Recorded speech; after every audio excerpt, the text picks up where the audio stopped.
Skratka, gre za pobudo, v sklopu katere se predstavniki evropskih institucij in predsedstva Sveta Evropske unije na isti dan vrnejo v svoje srednje šole, zato da z dijaki delijo svoje izkušnje iz prve roke, osebno izkušnjo iz soustvarjanja politik Evropske unije in zato, da med dijaki nekako spodbudijo razpravo o skupni evropski prihodnosti. Naj vam povem, da na ravni Evropske unije je pokroviteljica pobude podpredsednica Evropske komisije, ki je pristojna za medinstitucionalne odnose in komuniciranje, Margot Wallström, ki je k sodelovanju v imenu Evropske komisije pozvala vse ostale institucije Evropske unije.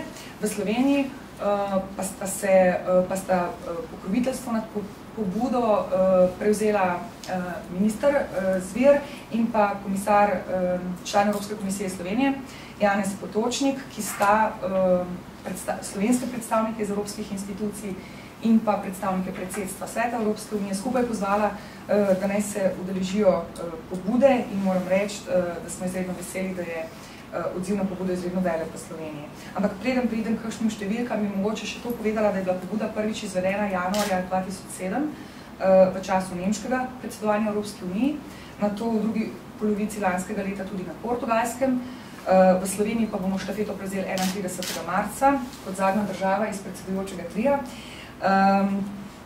ko se bodo v svoje srednje šole vrnili slovenski uradniki. V svoji srednji šoli se boste vrnila med drugim tudi predsednik slovenske vlade Janez Janša in seveda komisar iz Slovenije Janez Potočnik, pa tudi mislim, da minister Zver in vsi tisti, ki so bili povabljeni, so se vabilu prijazno odzvali.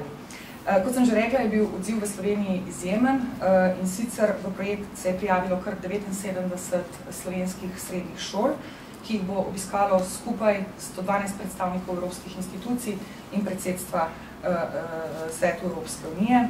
Mislim, da je to kar velik uspeh, če primerjamo prej pobudo, ki je bila izvedena v Nemčiji in pa na Portugalskem. V Nemčiji, ki ima 82 milijonov prebivalcev, je sodelovalo nekaj več kot 450 uradnikov, na Portugalskem, ki ima pa tam okrog 10 milijonov prebivalcev, pa je sodelovalo nekaj več kot 230 uradnikov.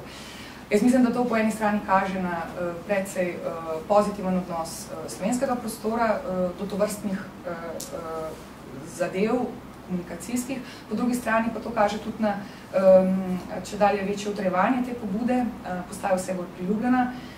Naj namreč povem, da se je na primer Nemčija odločila, da jo bo ponavljala, zanjo se pa zanimajo tudi države, ki ne predsedujejo, da bi jo kljub temu izvedle.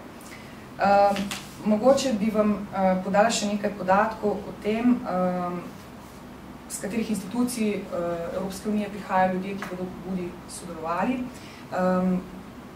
Iz samih institucij Evropske unije, brez predsedstva Evropske unije, sodeluje skupaj 93 predstavnikov, največ iz Evropske komisije, 62, potem 7 predstavnikov Evropskega parlamenta, sodelujejo pa tudi Svet Evropske unije, Sodišče Evropskih skupnosti, Računsko sodišče, Ekonomsko-socialni odbor, odbor regij in številne agencije Evropske unije.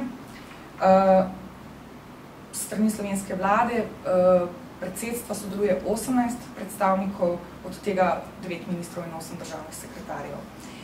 O tem bo več povedal minister, jaz bi pa mogoče malo bolj prepoznavnih imen strani predstavnikov evropskih institucij še navedla, ki se bodo pobude udeležili. Kot sem že omenila, član Evropske komisije Slovenije Janez Potočnik, pa potem generalna pravobranilka Sodišča Evropskih skupnosti Verica Trstenjak, potem 4 poslanci Evropskega parlamenta, Mojca Drčar-Murko, Jelko Kacin, Borut Pahor, Alojz Peterle, potem naprimer namestnik generalnega direktorata Evropske komisije za raziskave, gospod Zoran Stančič, pa namestnik direktorja Satelitskega centra Evropske unije, tudi Slovenije, Tomaž Lovrenčič, in pa direktor generalnega direktorata Evropske komisije za prevajanje, gospod Filip Majcen. Udeležili se bomo pobude tudi v sklopu kvote predstavnikov evropskih institucij zaposleni na predstavništvu Evropske komisije in v pisarni Evropskega parlamenta.